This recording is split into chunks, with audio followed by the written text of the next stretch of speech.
કઈ પ્રકારની આગળ કામગીરી છે તે બધા કામોને પ્રાથમિકતા આપવામાં આવશે?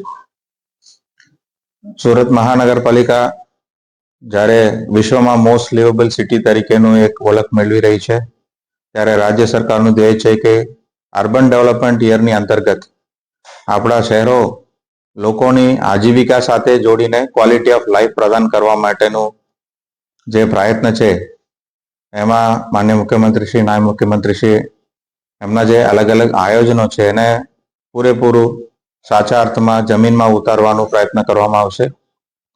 પોલિટિકલ વિંગ અને વહીવટી પાંખ બંનેના સમન્વય રાખીને એફિશિયન્સી સાથે સુદૃઢ કામ થાય અને સમયસર થાય એના માટે હું પ્રયત્ન કરીશ અને લોકોની અપેક્ષાઓને વાચા આપવા માટે પૂરેપૂરું પ્રયત્ન કરવાનું.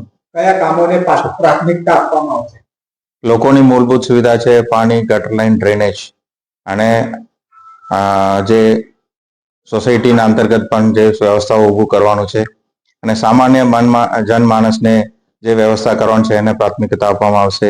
ઇન્ફ્રાસ્ટ્રક્ચર પ્રોજેક્ટમાં લાંબા ગાળાનું આયોજન સાથે જે પ્રાયોરિટી આપવાનું છે. સુરત ઇકોનોમિક રિજિયન માટેનું પણ ખાસ ભાર રાજ્ય સરકાર તરફથી મૂકવામાં આવી રહ્યું છે અને યુવાનો માટે સ્પોર્ટ્સ અને ઇન્ફ્રાસ્ટ્રક્ચર ફેસિલિટીઝ એની પણ આપણે જોવાનું છે અને ડ્રેનેજ અને વોટરનું તો મૂળભૂત સુવિધા રહે છે.